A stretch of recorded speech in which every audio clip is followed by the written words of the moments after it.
देखिए, direct selling की हमारे देश में शुरुआत 1990s के बाद में मानी जाती है। कुछ विदेशी कंपनियों ने हमारे देश में डायरेक्ट सेलिंग के मॉडल पे काम करना स्टार्ट किया और 2000 के बाद में थोड़ा सीरियसली और कुछ कंपनियां इसमें शामिल हुई। और हमारे यहाँ पे हमारे देश में चूँकि थोड़ा सा एजुकेशन लेवल कम है कंपेरेटिव टू अदर कंट्रीज़, तो उसकी वजह से हमारे देश में बहुत सारी अनरेगुलेटेड डिपॉजिट स्कीम्स कहें या इलीगल डायरेक्ट सेलिंग कहें, कुछ इस प्रकार की बहुत सारी चीज़ें यहाँ पे डेवलप हुई, बहुत तेज़ी के साथ में डेवलप हुई। और फिर ये प्रॉब्लम सामने आने लगी 2010 के आसपास में कि इसको डिफ्रेंशिएट कैसे किया जाए, सही क्या है, गलत क्या है। और एक लंबा संघर्ष किया गया एसोसिएशंस के द्वारा, जिसमें सरकार से डिमांड की गई कि डायरेक्ट सेलिंग के ऊपर में कुछ रूल एंड रेगुलेशन, कुछ गाइडलाइंस बननी चाहिए।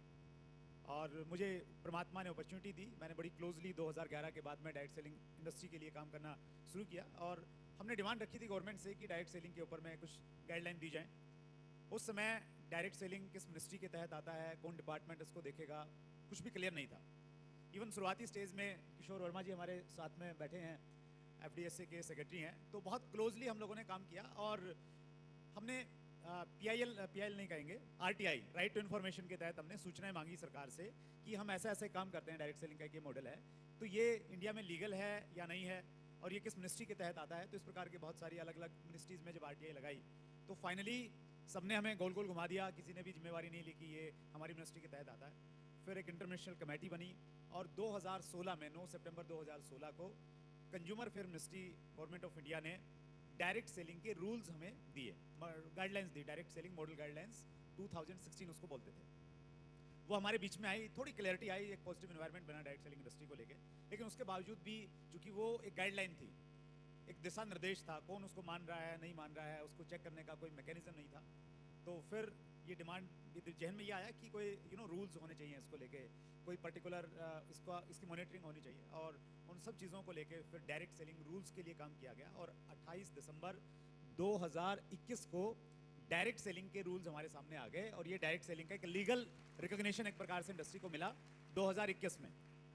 हालांकि जब रूल्स आए उस समय भी बहुत सारे कन्फ्यूज़न क्रिएट हुए, स्पेशली जो हमारा इलेक्ट्रॉनिक्स और प्रिंट मीडिया है वो नकारात्मक पहलू हर चीज़ का देखते हैं। तो उन्होंने एक सीरीज़ में ये बोला कि ये रूल जाने के बाद में डायरेक्ट सेलिंग्स अब इंडिया में नहीं चलेंगी।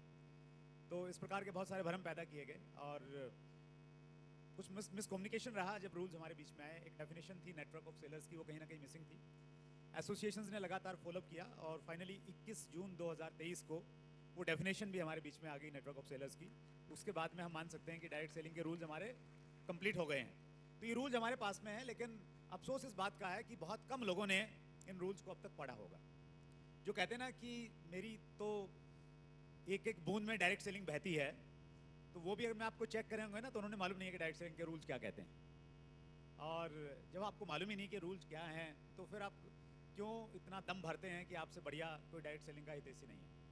तो ईमानदारी के साथ हम इनको पढ़ें, इनको देखें। इसमें बहुत सारी चीज़ें हैं, मैं बहुत डिटेल में नहीं जाऊंगा, बहुत एक लर्नर्ड पैनल हमारे बीच में है उनके पास में जाऊंगा। कुछ चीज़ें मैं रूल्स की आपको बताना चाहता हूँ, क्योंकि आप अब भी ये जहमत नहीं उठाएंगे कि जाने के बाद इसको डाउनलोड करेंगे, इसको पढ़ेंगे, तो इसलिए मैं आपका काम आसान कर देता हूँ। इस रूल में जो बहुत इंपॉर्टेंट चीज़ है, चूँकि हमारा सब्जेक्ट है कि डायरेक्ट सेलिंग कंपनीज़ को और अनरेगुलेटेड डिपॉजिट स्कीम्स को कैसे हम आइडेंटिफाई करें, तो इसमें पॉइंट नंबर 4 में 12 डॉक्यूमेंट्स सुझाए गए हैं कि ये 12 डॉक्यूमेंट्स, और उसके बाद में एक डॉक्यूमेंट सुझाया गया है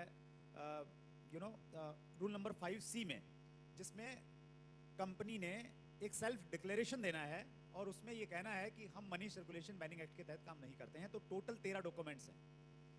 हर कंपनी को अकॉर्डिंग टू रूल्स अपनी वेबसाइट के ऊपर में ये 13 डॉक्यूमेंट अपलोड करना मैंडेटरी है, ऑप्शनल नहीं है, इट इज़ मैंडेटरी। और आपकी कंपनी, जिस कंपनी में आप काम करते हैं, एफिडेविट पे लेने के लिए तैयार हो जाते हैं कि मेरी कंपनी कहीं भागने वाली नहीं है, लिख के दे रहा हूँ। तो एक बार ये चेक कर लीजिए कि क्या आपकी कंपनी ने वो 13 डॉक्यूमेंट्स अप्लाइड वेबसाइट पे अपलोड किए हुए या नहीं है, और नहीं किए हैं तो तुरंत उसको करवाने का प्रयास कीजिए। एक ये छोटा सा पैरामीटर है जो आप चेक कर सकते हैं कि जो चोर कंपनी होगी तो वो नेचुरली नहीं करेगी सारा, उसमें ना कौन MD है, उनके क्या एड्रेस है, क्या वो सारी की सारी डिटेल इसमें कहीं ना कहीं मांगी गई है। तो ये जरूर हमारे जहन में कहीं ना कहीं होना चाहिए। और इसकी शुरुआत हम लोग करते हैं, चूँकि किशोर वर्मा जी हमारे बीच में हैं। किशोर वर्मा जी FDSA federation of direct selling associations जो 2011 से स्टार्ट हुई थी, और हैदराबाद से हैं किशोर जी। हैदराबाद और तेलंगाना आंध्रा एक ऐसा स्टेट है जहाँ पे डायरेक्ट सेलिंग को लेके कुछ भी अगर आफत आती है ना तो पहले वहीं पे आती है। तो उन्होंने बहुत नज़दीक से चीज़ों को झेला है, देखा है और बहुत क्लोजली इंडस्ट्री के लिए काम किया है। तो किशोर सर, वही प्रश्न है कि कैसे डिफ्रेंशिएट करें एक डायरेक्ट सेलिंग जेन्युइन कंपनी को, और डिपॉजिटरी, ये जो अनरेगुलेटेड डिपॉजिटरी स्कीम है, इसको हम लोग शॉर्ट में बोलेंगे UDS। तो इनको कैसे रेगुलेट करें, और एक बर्ड्स एक्ट आया है 2019, वो क्या है और उसके बारे में थोड़ा बताएं प्लीज़।